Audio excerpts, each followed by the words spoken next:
song.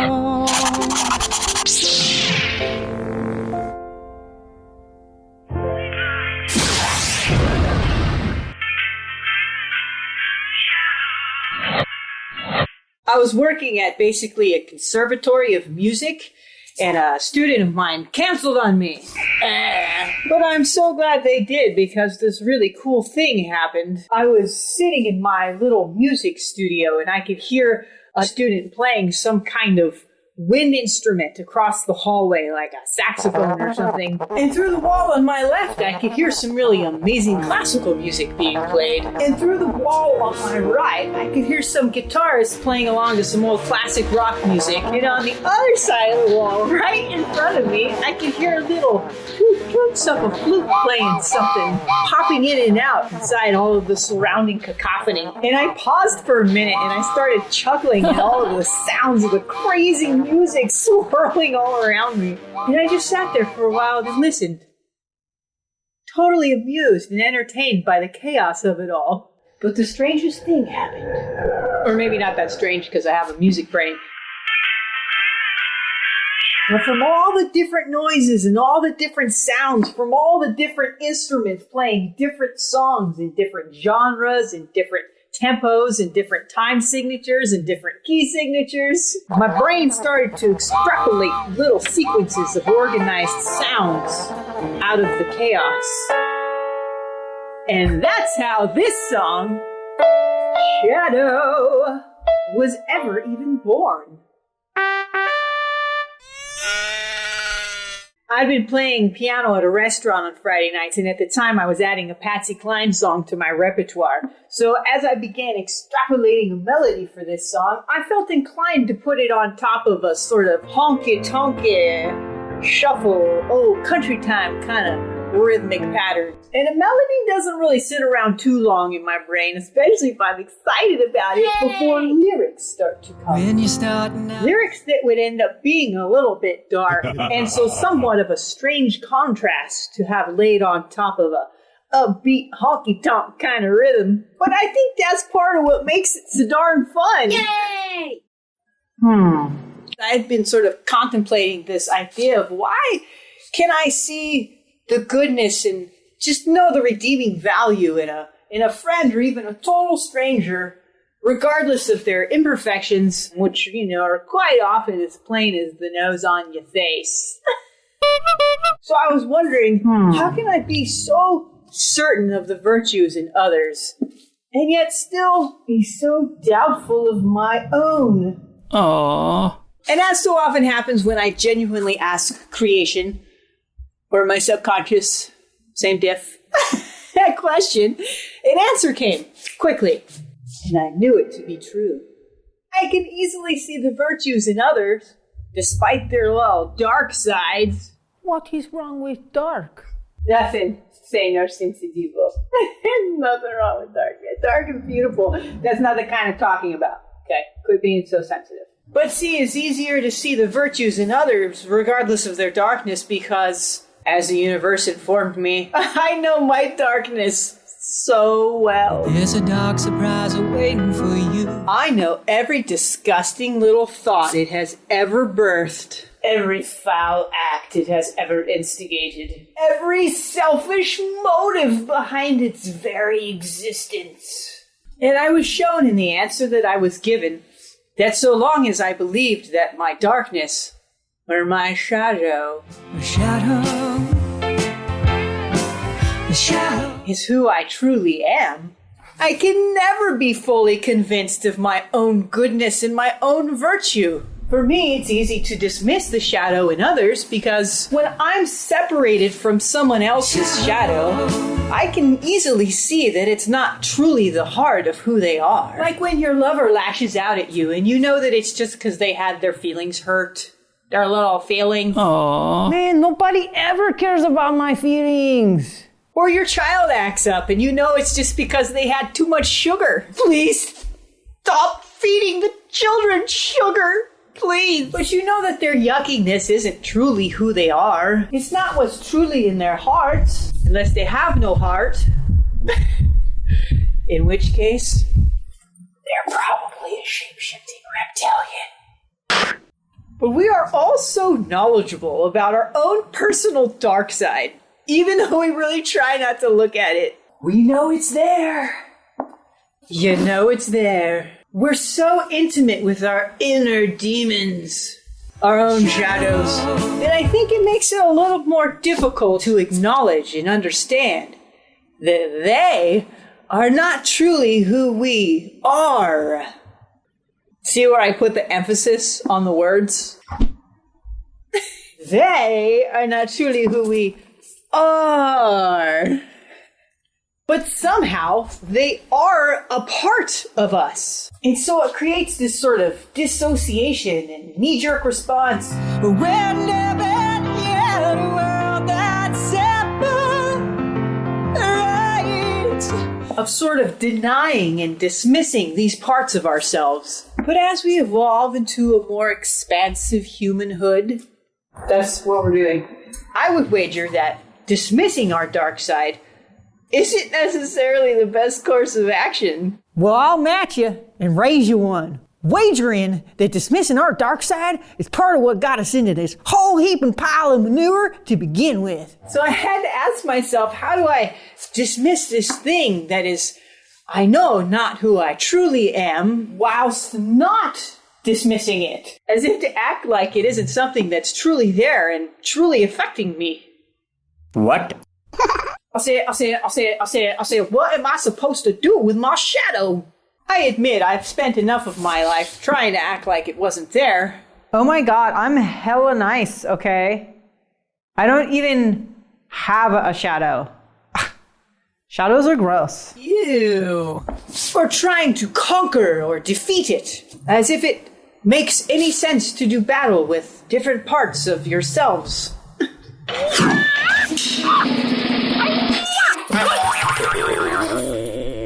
And oh, how many times I've tried to lock it away behind bars to be forgotten about. Stored in some place far away so as not to disturb me or my way of life.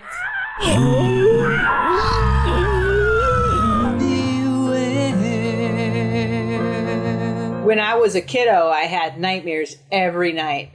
And when I say every night, I mean like every single night. Sunday night? Nightmare. Monday night? Yeah, nightmares. Tuesday night? Nightmares. How about Wednesday night? Wednesday night? Yeah, Wednesday night also. Nightmares. All night long Wednesday night. Mm-hmm. Yeah. But it wasn't all bad, see? Because as a defense, I learned how to wake myself up inside of dreams. And during one particular period as a child, I kept having this reoccurring nightmare where I was constantly being chased by this swamp monster creature guy thing. I would have it for lots of nights in a row, and then a few days would go by and it wouldn't be there. And then it would suddenly come back, and I'd still be getting chased by this swamp monster creature guy thing. And every time I would almost escape in the dream, it would start over and morph into some other environment where I was still being chased by swamp monster creature guy thing.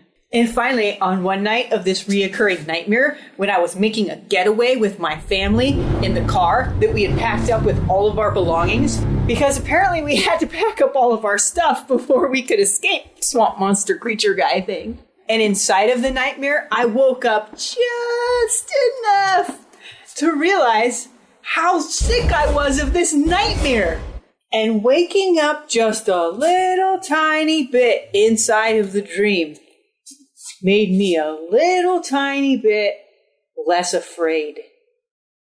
Because I realized just a little tiny bit that this was just a dream.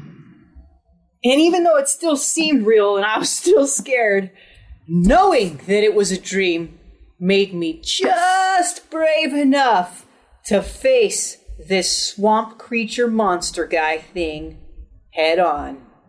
And we were running from this swamp creature monster guy in the family hatchback, and it was open, and I was sitting in the back watching this monster guy chase us, and my stinking shoe fell out of the car. Ugh! And I wanted my shoe, damn it. Since I was just realizing a little bit that it was a dream, and I was so sick of running, I remember thinking in my 7 or 8-year-old dreaming brain, this guy can't get me. And even if he does, I'll just wake myself up. but I'm not running anymore, and I'm getting my damn shoe. And I jumped out of the back of the car and I grabbed my shoe, and my scared little ass stood there in the middle of the road, holding my ground, facing that swamp monster guy thing head on. And he stopped running, and we locked eyes. And I saw, but even more so, I felt the loneliest, most sorrowful creature I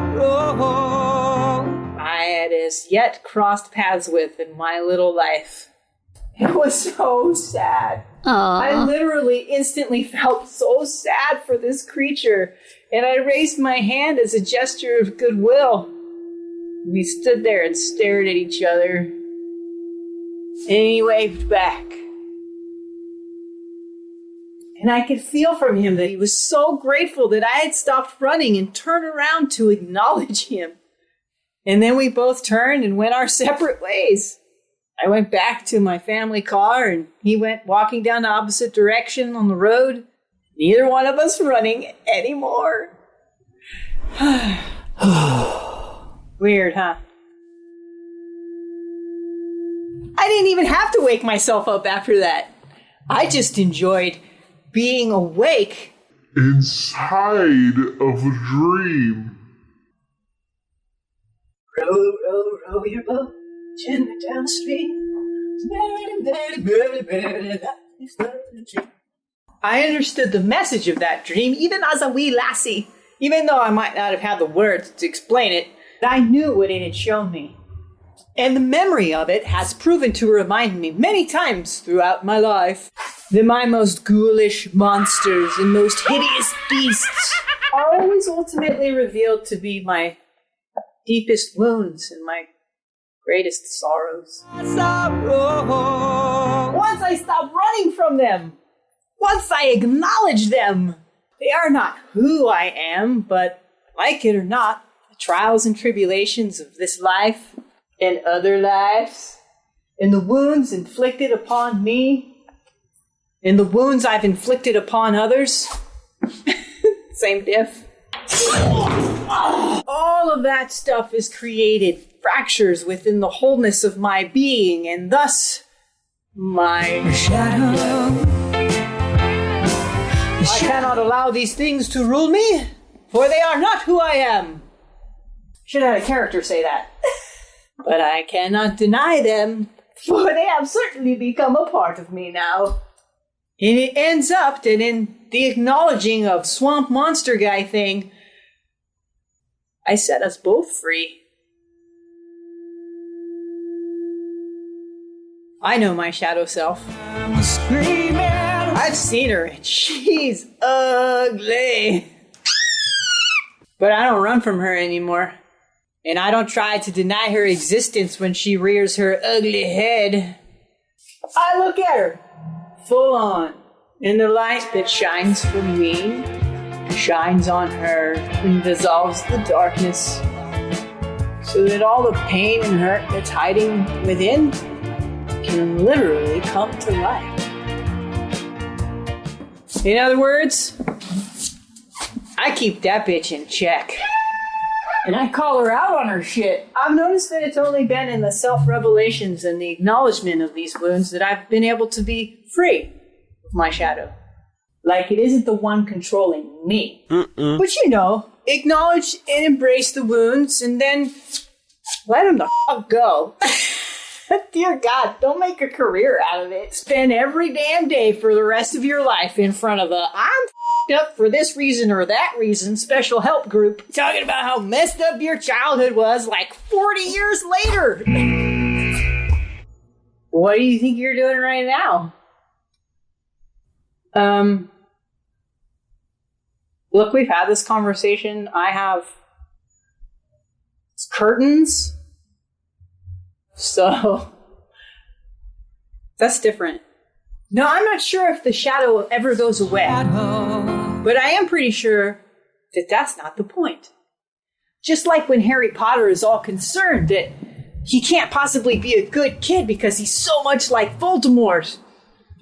And Dumbledore tells Harry, it's not about how you're like Voldemort, it's about how you're different from Voldemort. Wise wizardry words. Say that 5 times fast. Doesn't matter that we have a dark side within. In each one of us, there's potential for extreme evil and extreme good.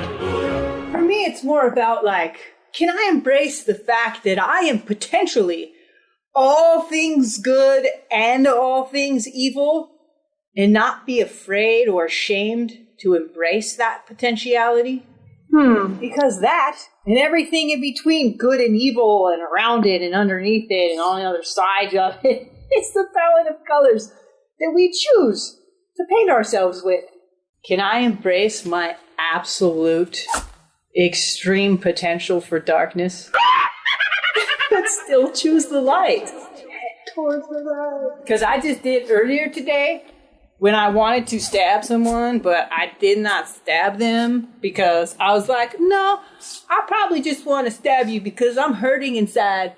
So I will smile and wave instead of stabbing you. Hello!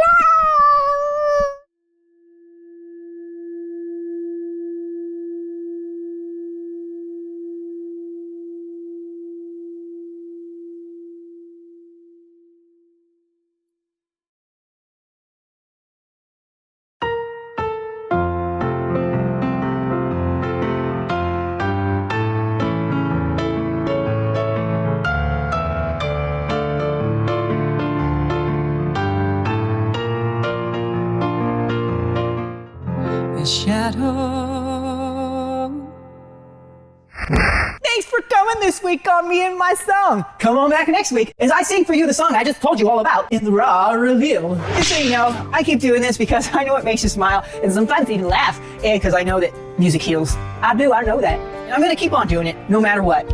Yes. But also, just so you know, it is really hard work and it does cost a lot of money, and I don't get vacation days. So if you feel so inclined to be a donator, please do so. I won't stop you, really. Come on, feel free. You can donate just one time, like throw in a tip in my tip jar, or you could donate whatever amount you want every month. Just like, cha-ching, just throw me a little chump change every month. I just said chump change, like I'm a chump or something. If you become a monthly donator, you get special perks, like free music downloads, extra videos, and a cool shirt like this, because having money on planet Earth always gets you special perks. But this is a 100% guilt-free request. I do this hoping to make it feel good, so don't feel bad if you can't cough up the dough.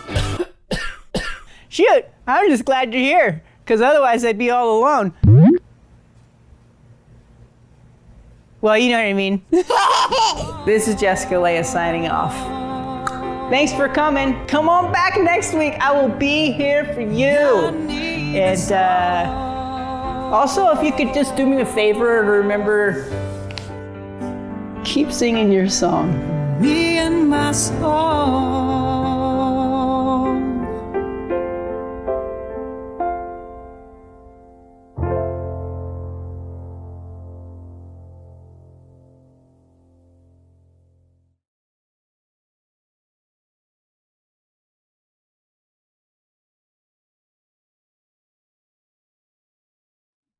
Row, row, row your boat gently down the street.